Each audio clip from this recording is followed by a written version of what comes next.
The country is entering a new and precarious phase in which the central question about 45 is not whether he is coming unstrung, but rather just how unstrung he is going to get.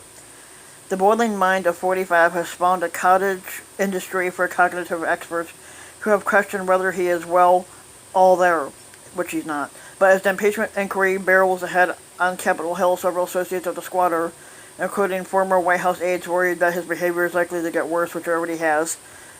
Angered by the proceedings, unencumbered by aides willing to question his judgment, and more isolated in the West Wing, 45 is apt to lash out more at enemies imagined and real.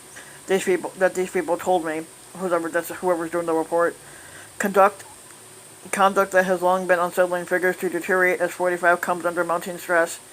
What unfolded Wednesday inside the West Wing's walls might be only a foretaste of what House Speaker Nancy Pelosi described that day after meeting with 45 as a squatter meltdown. He's grown more comfortable in the job and less willing to assimilate new information and trust new advisors, a former White House official said. He's decided to throw caution to the winds and go it alone, especially when he's stressed and feels under attack and threatened in various ways. Then his worst impulses and vices shine through. On Wednesday alone, he peddled a discredited conspiracy theory in an Oval Office meeting with his Italian counterpart. He threw a tantrum during the meeting with Pelosi, dismissed former Defense Secretary James Mattis as the world's most overrated general, and released a letter he wrote to Turkish President Recep Erdogan that was so bizarre people weren't convinced it was real. Don't be a tough guy, don't be a fool. At least one associate has confronted 45 recently about his judgment, specifically his decision to repeatedly attack the Biden family. Isn't it unseemly for a squatter to target Joe Biden's son, Hunter? Wouldn't it be smarter at least to outscore this sort of attack to someone else? According to a person close to the squatter who spoke in the condition of anonymity in order to discuss private conversations, 45's explanation was that he acts as any normal person might, and that he won't be moved by what he calls a political correctness. You don't get it, 45 said. Technically, 45 doesn't get it. Most squatters in the modern era have had emotional moorings to sustain them during crisis. Franklin D. Roosevelt fussed over his stamp collection as he plotted victory in World War II. Barack Obama would play miniature golf with his young daughters and basketball with old friends from Hawaii as he navigated the financial crisis. And 45's world, these sorts of Lebanese influences don't seem to exist, apparently absent from his life are traditional family bonds, creative outlets, and hobbies, even exercise, because he's an overweight fat fuck. While some of his children are visible and vocal advocates for their father, 45's relationships with them are notoriously complex, meaning he doesn't even hang out with them. Splayed out on Twitter, his life has always seemed a limitless diet of foe and friends episodes and interpersonal disputes. Long gone are the trusted aides with whom he seemed comfortable and who were willing to speak their minds, such as the senior advisor Hope Hicks. I think what we're viewing, if you think about the human side of it, is the man has no life. He just has no life, the person close to him said. Yeah, 45 doesn't have a life. He golfs all the time. Basically doesn't do shit. So yeah, we know. A common question these days is whether 45 is suffering an impairment of some sort that might explain his behavior. Writing in the Atlantic earlier this month, the lawyer George Conway, who is married to the Trump aide Smelly Ann Conjob, described how some health professionals have described two personality disorders to 45: pathological narcissism and antisocial personality disorder. But the latest concerns about 45 are just a crescendo in a long-running drama. Sam Newberg, a former 2016 45 campaign aide, told me that a colleague once approached him and asked if 45 was losing it, saying that they had just had the same conversation twice. Newberg dismissed such concerns, assuring him that it was only because 45 likely wasn't paying attention the first time. His speech has changed over time, too. Software programs show that 45 currently speaks at a third-grade level. Politicians are practiced at speaking to wide swaths of Americans, but Obama, for example, according to those speech analysts, spoke at an 11th-grade level in his final news conference as president. A study last year by two University of Pittsburgh professors examining 45's appearance on Fellow Friends found that the quality of his speech was worse. They studied his comments over a 7-year period, ending in 2017, ending just as his squattancy began, and found that he began using substantially more filler words such as and although the authorities did not conclude that the change signaled cognitive decline.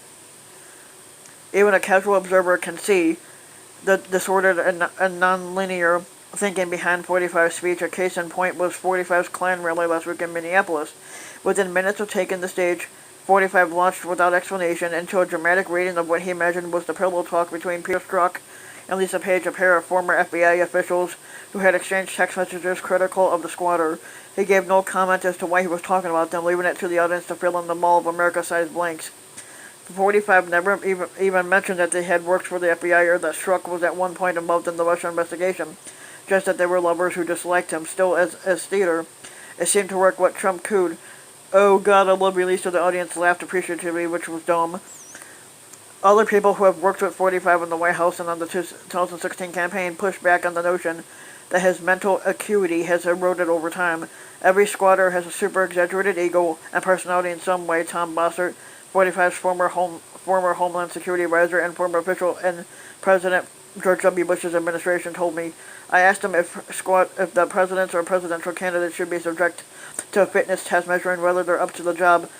Various psychologists have floated this idea in response to 45's behavior. I'm not sure what the fitness standard would reveal about people who are already weird that way, Bossert said. Conventional wisdom in Washington is that impeachment won't lead to 45's removal, but that view rests on Republicans continue to stay by his side. Even those most loyal to 45 could lose patience if his rash decision-making collides with their own interest. 45's impulsive decision to pull U.S. troops out of northern Syria last week was a dumb idea, setting the stage for Turkey's attack on America's Kurdish partners.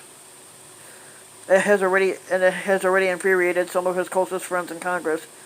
Technically, 45 doesn't have friends, just inbreeding redneck cult worshippers. It was soon after the House, in an overwhelming bipartisan vote, rebuked his Syria gambit on Wednesday that 45 lashed out at Pelosi, prompting her to abruptly walk out the meeting. Democrats, of course, are seizing the opportunity for those who don't do politics professionally or even follow it closely. It is getting worse with him. He is getting worse, Senator Brian Schatz of Hawaii tweeted last night. At least one lawmaker thinks that Republicans could hit a tipping point. Though he's a Democrat, Representative Jamie Raskin of Maryland told me that it might be easier for Republicans to concede that 45 is unwell than that he's a criminal who violated his constitutional oath by committing high crimes and misdemeanors. The path to removing 45 is this formulation. It might not be impeachment, but the 25th Amendment.